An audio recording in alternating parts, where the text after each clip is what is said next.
তো report of non destructive test তোমাকে আমি বলছি যে একটা কনসালটেন্সি কাজ করেছিল TPF engineering private limited.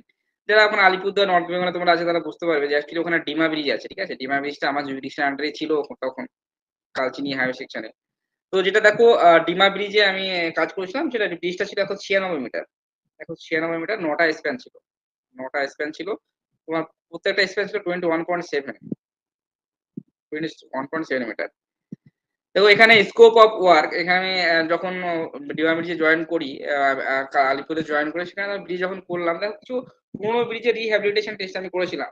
Rehabilitation work করেছিলাম সেখানে দেখো এখানে দেখো কি কি করতে হয় rebound hammer test NDT test rebound hammer আছে ultrasonic pulse velocity UPV test যেটা বলে measurement of crack depth with UPV wait wait wait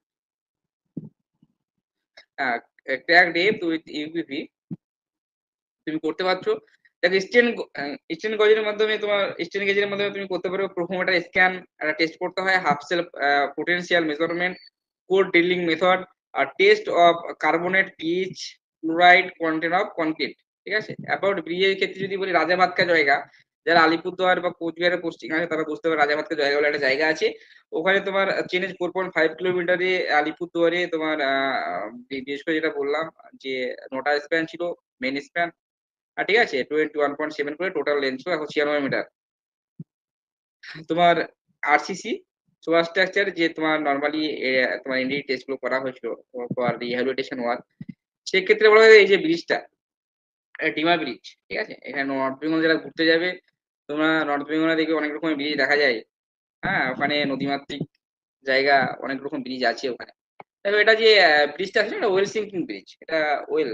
হ্যাঁ এটা ওয়েল নিচেরটা ওয়েল। হ্যাঁ এটা তোমার ওয়েল ক্যাপ আর নর্মালি এটা এগুলো হচ্ছে গার্ডার। হুম আর তারপরে এটা মেন গার্ডার আর এটা হচ্ছে ভিতর দিয়ে যেটা থাকে এটা ক্রস গার্ডার। কারণ এটা নর্মালি এটা যেমন রেলিং এটা তোমার রেলিং পোস্ট। হ্যাঁ আর এটা তো হুইল গার্ড তো তোমার এর মধ্যে থাকেই। তারপরে এটা যে পাইলং মানে এখানে ব্রিজের নাম টাম লেখা থাকে। তার সঙ্গে নর্মাল ব্রিজের অ্যাপার্টমেন্ট ডাটওয়াল ফিনওয়াল এগুলো তো ব্যাপারটা থাকেই ব্রিজে। ঠিক আছে? এবার নরমালি যে প্রোটেক্টিভ ওয়ার্ক গাইড ব্যাংক এভাবে করা হয়েছে চার সাইডে চারটে তোমার গাইড ব্যাংক দিয়ে আছে। সেগুলো কিভাবে করা যায় পুরো আমি পরে বলবো। আমি নরমালি যেটা বলছি দেখো নরমাল এই যে ব্রিজটা আমি এনডিটি টেস্ট করেছি। ঠিক আছে? আমি নিজে এখানে দাঁড়িয়েছি দেখো আমি নিজে এনডিটি টেস্ট এখানে করছিলাম এখানে রিবন হ্যামার ইউপিভি টেস্ট পাঠিয়ে আমি অ্যাকচুয়ালি ওল্ড ব্রিজের কম্প্রেসিভ স্ট্রেংথ কত আসছে হ্যাঁ সেগুলো আমি অ্যাকচুয়ালি দেখেছিলাম। তো সেখানে যেটা দেখা যায় দেখবে স্টেন রিবন হ্যামার তোমার দিয়ে দিও ওখানে কংক্রিটের গায়ে যদি তুমি প্রেস করো অটোমেটিক তুমি স্টেন কিন্তু পেয়ে যাবে। দেখো এখানে তুমি আমি যেটা করেছি রিবন হ্যামার টেস্ট করেছি। ঠিক আছে? কেন করা হয়? দেখো বিল্ডিং ব্রিজের ক্ষেত্রে তুমি করতে পারো স্ট্রেংথ অফ কনক্রিট তুমি স্ট্রেংথ অফ কনক্রিট স্ট্রেংথ কত আসছে বা পুরোনো ব্রিজের ক্ষেত্রে কত আসছে বা আফটার কনস্ট্রাকশন তোমার যদি কোনো স্ট্রেংথ ফেল করে যায় সেক্ষেত্রে তোমার কত সাইডে গিয়ে তুমি এই টেস্টটা করতে পারো। ঠিক আছে? এখানে বলে দিয়েছি দেখো নরমালি এটা হচ্ছে রিবন হ্যামার। ঠিক আছে? এটা রিবন হ্যামার এটা হচ্ছে কনক্রিটের গায়ে প্রেস করে তখন প্রেস করছি এখানে দাঁড়িয়ে আছে আমি নিজে এখানে প্রেস করছি এখানে অটোমেটিক স্ট্রেন দিয়ে দেবে। সাপোজ যদি ডেকটা তোমার এর আগে করা থাকে M30 তে এখন তুমি স্ট্রেন 20 বছর বা 25 বছর পর স্ট্রেন কত পাচ্ছ সেটা তোমাকে অটোমেটিক এখানে শো করবে। ঠিক আছে? এনডিটি টেস্ট গুলো খুব ভাইটাল। এখানে আরেকটা টেস্ট আমি করেছিলাম ultrasonic pulse velocity test UPV test করেছিলাম। এখানে যেটা দেখা যায় যে দেখো ইউপিভি টেস্ট করার সময় নরমালি বিভিন্ন রকম তোমার স্ট্রেন গেজ ওরা বসিয়েছিল। ঠিক আছে? আল্ট্রাসোনিক পালস ভেলোসিটি পাঠিয়ে তার স্ট্রেংথ একটা ক্যালকুলেট করেছে তার সঙ্গে সঙ্গে যেটা হয় দেখো ইউপিভি টেস্টে কেন করা এখানে সুন্দরভাবে বলা আছে দেখো নরমালি যে নরমালি বিভিন্ন over quality of concrete between 2 point depth of crack যদি কোনো বিল্ডিং বা কোনো কনক্রিটের ব্রিজের ক্ষেত্রে যদি যদি তোমার কনক্রিটের ক্র্যাক হয়ে যায় সেক্ষেত্রে কিন্তু তুমি ইউপিভি পাঠিয়ে ক্র্যাক ডেপথটা তুমি মেজারমেন্ট করতে পারবে। ঠিক আছে? এটাই আমি বলবো যে বিভিন্ন রকম দেখো পায়ারে করেছে। হ্যাঁ তোমার বিভিন্ন রকম টেস্ট করেছে বিভিন্ন রকম গার্ডারে করেছে ওখানে ইউপিভি পাঠিয়ে এগুলো কিন্তু প্র্যাকটিক্যালি তোমার আমি বলবো প্রোফোমিটার স্ক্যান করে তুমি অ্যাকচুয়ালি দেখতে পারবে যে অ্যাকচুয়ালি যে ভিতরে যে রেনফোর্সমেন্ট কি আছে বা তার স্পেসিং কত আছে হ্যাঁ, নাম্বার অফ রেইনফোর্সমেন্ট বার কতগুলো তুমি দিয়েছো, দ্য কন্ডিশন অফ করোশন, যে রেইনফোর্সমেন্ট আছে তার করোশন কন্ডিশন কেমন আছে, কভার অফ রেইনফোর্সমেন্ট, কভার কত দিয়েছো, গ্রেড অফ কনক্রিট কি রিকোয়ার্ড, তোমার সবটাই তুমি প্রোফোমিটার টেস্টে তুমি পেয়ে যাবে। দেখো প্রোফোমিটার স্ক্যানে যে টেস্টটা তুমি অ্যাকচুয়ালি এখানে তুমি কিন্তু পুরো স্ক্যান করে দেখে নিবে যে তোমার নরমালি গাটারের কত তোমার ভিতরে রেইনফোর্সমেন্ট আছে, কত কভার আছে, কত ডায়ার রড আছে, ঠিক আছে? সবটাই তোমাকে এখানে শো করবে।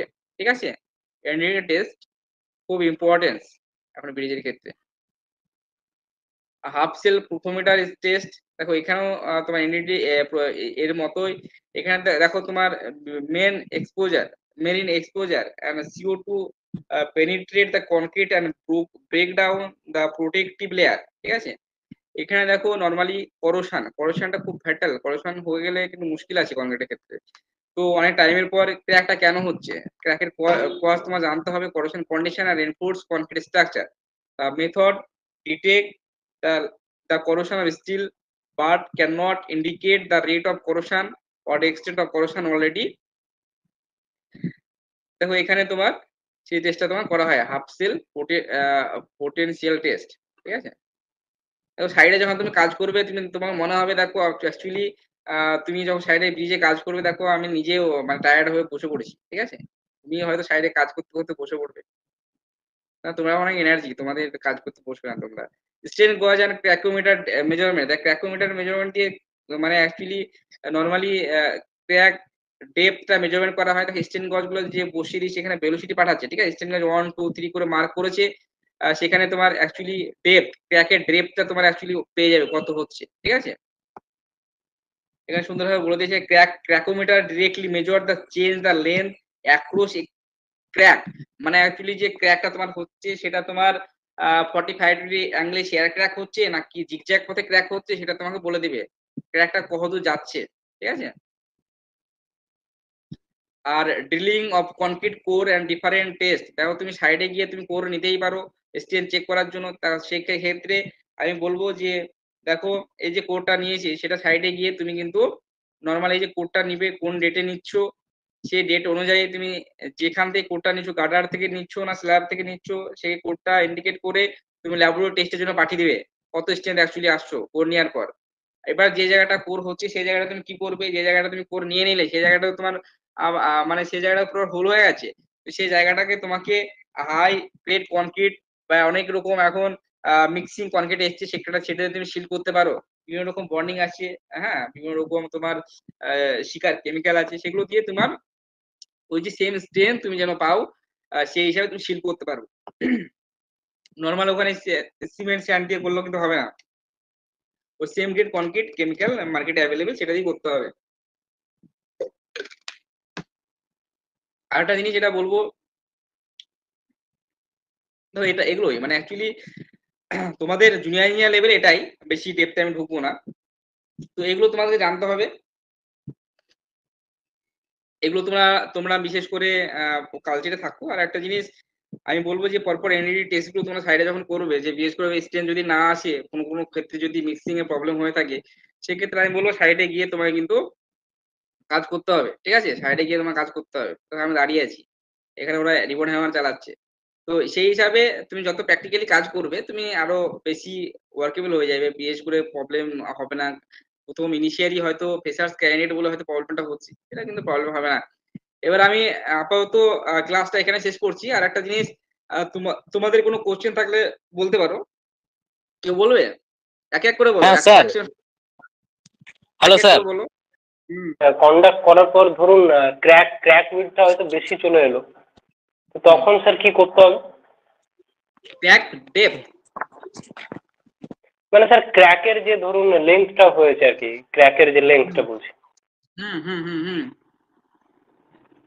দেখো যখন ক্র্যাক ব্রিজে চলে আসে তখন তুমি দেখবে ক্র্যাক রিমুভ করার জন্য তোমার কি করতে হবে, দেখো অ্যাকচুয়ালি যেটা করতে হবে সেটা গ্রাউটিং করতে হবে। তুমি যে জায়গাটা ক্র্যাক হবে সেই জায়গাটা তুমি আইডেন্টিফাই করবে, তারপর তুমি যেটা করবে যখন তুমি আইডেন্টিফাই করবে তারপরে তুমি জিগজ্যাগ পথে নজেল লাগাবে। নজেল গুলো তোমার এমন ভাবে তুমি করবে সেটা হচ্ছে 300 millimetre, 300 millimetre centre to centre তোমার জিগজ্যাগ পথে তুমি নজেল লাগাবে। এবার নজেল গুলো কেন লাগাবে? নজেল গুলো এই কারণে নজেল দিয়ে তুমি পুশ করবে, গ্রাউটিং করবে, তুমি ধরো কেমিক্যাল ঢোকাবে ও ক্র্যাকে, সাপোজ তুমি সিকার কোনো কেমিক্যাল ঢোকাচ্ছ, বা এটা হতে পারে যে তুমি মনোপল বলে একটা কেমিক্যাল আছে, আমি টার্মটা বলছি মনোপল, মনোপল তুমি কেমিক্যালটা ঢোকাতে পারো, ওখানে গিয়ে তুমি কিন্তু তোমার ওখানে গিয়ে তুমি পুরো ক্র্যাকের ডেপথটা করে দিবে। আমি তোমাদেরকে আলো বলে রাখি যে নর্মালি এই যে ক্র্যাক ডেপথের রেসপেক্ট আমি কিন্তু একটা থিসিস বের করেছি, একটা জার্নাল আমার আছে, সেটাও তোমরা চেক করে নিতে পারো, তার রেফারেন্সটা আমি দিয়ে দেবো, সেখানে তোমরা কথা আমি বলছি আফটার 24 to 48 আওয়ার্স, মানে 1 থেকে 2 দিন grouting was done with the help of injection গান। তো গ্রাউটিং তোমরা জানো যে ইনজেকশন গান দিয়ে করতে হয়। তো সেক্ষেত্রে কি হয়, হার্ডেনিং কেমিক্যাল মানে যে জায়গাগুলো তোমার ক্র্যাক হয়েছিল সেগুলো হার্ডেনিং কেমিক্যাল শিখাতুর 52 কম্পাউন্ড আমরা ইউজ করেছিলাম। এবার এ 0.8 কেজি আর দুটো কম্পাউন্ড পাওয়া যায় তার 0.1 কেজি, দুটো মিক্সিং এর কম্পোজিশন। আর মনোপল একটা chemical. Polymer was inserted to fill the honeycomb, যে জায়গাটা হানিগাম হয়েছিল, মানে ধরো সাপোজ জায়গাটা তোমার একটু ক্র্যাক হয়েছে বা সাপোজ দেখা যাচ্ছে কনক্রিটটা ছেড়ে ছেড়ে গেছে, সেই জায়গাগুলো স্ট্রেংথেনিং করা হয়েছে, ঠিক আছে, এটা দিয়ে। তো সেক্ষেত্রে আমি বলবো যে নর্মালি এই যে এনটিটি টেস্ট গুলো করেছিলাম তার রেসপেক্টে আমি নর্মালি ওই ব্রিজের ডেসক্রিপশনটা আমি নর্মালি আমি এখানে বলেছি। দেখো অবজেক্টিভ এগুলো তোমার দরকার নেই, আমি যেটা মেনলি যেটা বলছি যে এনডিটি টেস্ট করোশন মিটিগেশন তুমি কিভাবে করেছিলে, আর নর্মালি এনডিটি টেস্ট দিয়ে তুমি কিভাবে মেজারমেন্ট করেছিলে, বিএস প্রেসিডেন্ট কিভাবে করেছিলে, সেটা আমি এখানে অ্যাকচুয়ালি বলেছিলাম। নর্মালি এইসব টেস্ট গুলো দেখো ডেসক্রিপশন খুব শর্টে দিয়ে আছে, এটা আমি তোমাদের প্রোভাইড করে দেবো। Remote hammer test, ultrasonic pulse velocity test, কি জন্য কি মেজারমেন্ট করা আমি সেটুকু বলেছি। দেখো তোমার hammer test, remote hammer test, ঠিক আছে, নন ডিস্ট্রাকটিভ টেস্ট সবগুলোই। এটা নর্মালি তুমি কি মেজারমেন্ট করছো, স্ট্রেংথ অফ কনক্রিট থেকে শুরু করে তোমার স্মুথ সারফেসে তুমি প্রেস করবে, ঠিক আছে, তারপরে তোমাকে একটা স্ট্রেংথ তারা দেবে। আর তোমার বাকি যে টেস্ট গুলো ছিল তার রেসপেক্টে আমি এখানে লিখেছি, তোমার নন ডিস্ট্রাকটিভ টেস্ট সাইডে যেগুলো করেছিলাম তার রেসপেক্টে কি জন্য করা হয় তার রেজাল্ট গুলো আমি পেয়েছি, রেজাল্ট গুলো তোমার জুনিয়র ইঞ্জিনিয়ার লেভেলে দরকার নেই, ঠিক আছে। তো রেজাল্টের রেসপেক্টে আলটিমেট যেটা রেজাল্ট পেয়েছিলাম সেটা থিসিসের পেপার ছিল যে কি হয়েছিল, কি ক্র্যাকটা কিভাবে আমি ইপক্সি বন্ড বা মনোপল দিয়ে কিভাবে মেজারমেন্ট করেছি, আর গ্রাউটিং হিসাবে কোন কেমিক্যালটা আমি ইউজ করবো, পুরোটা থিসিস লেভেলের পেপার। কিন্তু তোমাদেরকে কনসেপ্টটা এই কারণে দিতে চাইছি যে যদি তোমরা জিনিসটা জানলে না তুমি বলতে পারবে যে হঠাৎ করে স্ট্রেন্থেনিং আমি কিভাবে করবো, বা সাপোজ ওই জায়গায় হানিকাম হয়েছে আমি ইনস্ট্যান্ট কি স্টেপ নেবো, এই জিনিসটা জানা থাকলে তুমি অ্যান্সার করতে পারবে। এগুলো জুনিয়র লেভেলে জিজ্ঞেস করতেই পারে যদি সাইডে তুমি কাজ করো, কেন করো না। ঠিক আছে, তোমরা বিশেষ করে আমি সবাইকে বলবো ক্লাস আমি এখানে শেষ করছি। তোমরা সবাই থাকো। আজকে ইভিনিং এর ক্লাসটা হবে কি আমি একটু বলে দেবো, ঠিক আছে, 9 আওয়ার ক্লাসটা ম্যাক্সিমাম, ঠিক আছে, তার জন্য আজকে মর্নিং ক্লাসটা করে দিলাম আমি। তো ইভিনিং এর ক্লাসটা যদি হয় তো সেই ক্ষেত্রে নোটিশ বোর্ডটা একটু ফলো করো। নোটিশ বোর্ডে আমি তো অলরেডি বলেছি 8টা থেকে 9টা মনে হয়, যদি আমি সময় দিতে পারি অবশ্যই 8টা থেকে 9টা ক্লাস করাবো, ঠিক আছে। স্যার আমি একটা যে বলো। হ্যালো, হ্যাঁ স্যার বলছিলাম যে যখন রোডের কোনো প্রজেক্ট হয় তখন একটা কন্ট্রাক্টর কোম্পানি থাকে, একটা কনসালটেন্সি কোম্পানি থাকে, আর একটা মানে এমনি ক্লায়েন্ট থাকে। স্যার কনসালটেন্সি কোম্পানিটার কি কাজ ওটা স্যার একটু বলবেন? না আমি একটা যেটা বলি যে আমি একটা, এটা কি ঋত্বিক দিয়ে বলছো? না স্যার, সৌমেন বলছি। হ্যাঁ, যখন তুমি কাজ করছো, ঠিক আছে, যখন তুমি কাজ করছো সেক্ষেত্রে ডিপেন্ড করছে তোমার প্রজেক্ট কস্ট কত। এটা সাপোজ পিডাব্লিউডি মতো ডিপার্টমেন্টই হয়ে থাকে, ঠিক আছে, তোমার প্রজেক্ট কস্ট কত। তুমি যদি সাপোজ যেটা ছিল আগে 25 কোটি টাকা, 25 কোটি টাকার প্রজেক্ট হয়ে গেলে তোমার থার্ড পার্টি ঢোকাতে হবে, তুমি ওখানে একা ডিপার্টমেন্টের স্টাফ এত কম, সেক্ষেত্রে তুমি কাজ করাতে পারবে না। সেক্ষেত্রে তুমি সাপোজ যে কোনো কনসালটেন্সি, সাপোজ সেটা হতে পারে ইরকন হতে পারে, সেটা হতে পারে এলএনটি, হুম। সেখানে কিন্তু তোমার তারা কিন্তু ইনভলভ হয়ে যায় যে কোনো প্রজেক্টের সঙ্গে, ঠিক আছে, ওদের স্টাফ আচ্ছা। ইঞ্জিনিয়ারিং সেটআপ বেশি আছে, ওরা কাজ করতে পারে। কিন্তু হুম। তাতে যেটা দেখা যাচ্ছে যে এখন যেটা করেছে বিশেষ করে এনএইচ এর কাজে তুমি ম্যাক্সিমাম ক্ষেত্রে এটা দেখতে পাবে যে ওরা তো সেন্সারে কাজ হ্যাঁ করে। স্যার, আমি এটা ওই দিল্লি রোড যখন এক্সটেনশন না, আমি ছিল সেটা বলছি এনএইচ চন্দ্র। বা এনএইচএআই, হ্যাঁ। National highway authority of India যে কাজগুলো করে থাকে সেখানে ক্ষেত্রে প্রজেক্ট হুম। কস্ট অনেকটা বেশি, সেটা অ্যাবাভ 50 crore। তো সেক্ষেত্রে ওই ইঞ্জিনিয়ারিং সেটা নর্মাল ওই দুটো একটা ইঞ্জিনিয়ার দিয়ে পুরো প্রজেক্ট দেওয়া সম্ভব নয়। তো সেক্ষেত্রে একটা কনসালটেন্সি হুম। রাখা হয় যেটা আন্ডারটেকেন কোম্পানি, যেটা গভর্নমেন্ট আন্ডারটেকেন হ্যাঁ। পিএসইউ, তো তাদেরকে তোমার ইনভলভ করা হয়। তারা 2-3% টোটাল প্রজেক্ট কস্টের টেন্ডার পেলে তারা যে কনসালটেন্সি কাজ করে।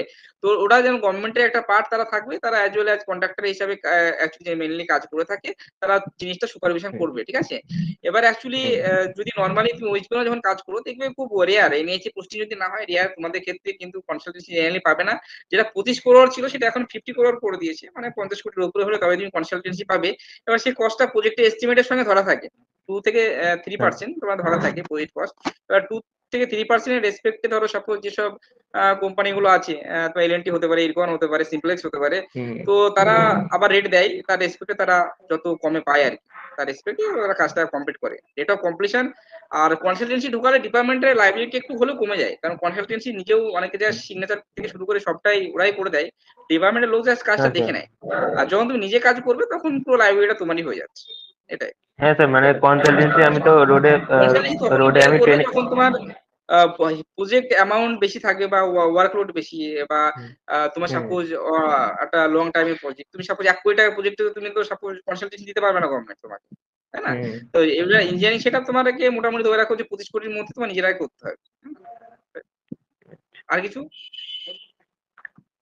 আচ্ছা ঠিক আছে, মানে ওই কনসালটেন্সি কোম্পানিতে ওরা মানে সাইটেও থাকতো আর ল্যাবেতেও থাকতো, আমি সাইটেও কিছুদিন ওরা থাকবে, ট্রেনিং করেছিলাম আর তোমার ল্যাব। কাজ ওরা হ্যাঁ টেস্ট রিপোর্ট করবে, ওদেরও লাইবিলিটি অনেকটা থাকে, ঠিক আছে? মানে অ্যাকচুয়ালি হ্যাঁ, ল্যাবেতেও আর মানে ছিল, আমি ল্যাবেতেও ট্রেনিং করছি। আর এনএইচ এর কাজ বলো, বা suppose NH national highway authority বা national highway authority of India, NH যে কাজগুলো করে সেখানে কিন্তু বিল অত ডিটেলসে লিখতে হয় না, ওরা পার্ট পেমেন্ট করে। যখন কনসালটেন্সি ইনভলভ হয়ে যায় তখন সাপোজ একটা ব্রিজ করছো, সেক্ষেত্রে তুমি সাবস্ট্রাকচার ফাউন্ডেশন করে দিলে তার একটা পেমেন্ট হয়ে যাবে, তুমি সুপারস্ট্রাকচার তার একটা 1 লাইনে পেমেন্ট হয়ে যাবে একটা পেজের মধ্যে।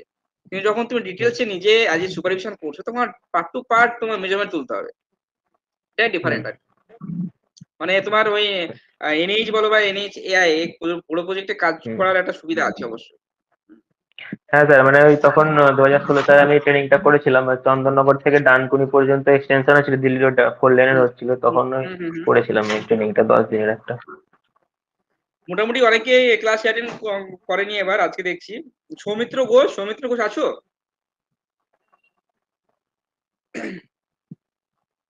শুভম মন্ডল, সাজিরউদ্দিন, তুমি কোনো কোশ্চেন করবে? ঠিক আছে, কারো কোশ্চেন করার নেই, আমি এখানে লিভ নিচ্ছি। আর বিশেষ করে নোটিশ বোর্ডটা একটু ফলো করে, যদি 8টা থেকে 9টা শিডিউল দিয়ে আছে, যদি বাই চান্স না হয় হ্যাঁ বলো, তোমার কোনো কোশ্চেন আছে? দাদা বলছি, ওই কিউব টেস্টটা যেটা মানে নেওয়া হয়, সেইটা আমার কাজ চলতে চলতে ধরুন 1 মাসের একটা কাজ আছে, তো আমি যদি 28 দিন পরে কিউবটা নিই, তখন তো যদি ওই কিউবটা আমার যে স্ট্রেংথটা আমার রিকোয়ার্ড ছিল সেটার থেকে যদি কম আসে, মানে যদি ফেল করে, তখন আমি কি করবো? ওই স্ট্রাকচারটা কি ভেঙে দেবো, বা কি করলে কি হবে? আমি তো এতক্ষণ সেটাই বললাম, তুমি বিশেষ করে তোমার যদি 1 মাসের কাজ থেকে যদি সামান্য কোয়ান্টিটি থাকে, সেক্ষেত্রে তুমি যদি মিক্স ডিজাইন করা থাকে, তুমি নর্মালি 10 কিউব কোয়ান্টিটির ক্ষেত্রে মিক্স ডিজাইন দিতেই পারো, না দেওয়ার কিছু নেই। জেনারেলি তোমার প্রপোর্শন যখন থাকবে তখন মিক্স ডিজাইন লাগবে না। সাপোজ যদি বলে দেয় প্রপোর্শন 1 2 4, M15 এ তুমি কাজ করছো, সেক্ষেত্রে তোমার মিক্স ডিজাইন লাগছে না। যখন তুমি শিডিউলে M15 দিয়ে M15 বা M20 বা M30 যাই দিচ্ছ না কেন, সেক্ষেত্রে তোমার মিক্স ডিজাইন করতে হচ্ছে। আমি এখানে বলবো, যদি তোমার কাজের টাইম পিরিয়ড 1 মাস থাকে আর যদি 10 কিউবের কাজ থাকে, সেক্ষেত্রে তুমি 28 দিন কিন্তু তুমি টাইম পাবে না। 28 দিন তুমি যদি কিউবটা করতে টাইম না, তুমি কাজ কবে করবে? সেক্ষেত্রে আমি বলবো যেটা করা হয়, বা 7 দিনের একটা টেস্ট করা হয়, 7 দিনের টেস্ট করে দেখে নেওয়া হয় তার টার্গেট রেজিস্ট্যান্স কত আসছে, সেটা 67% থেকে কম না বেশি।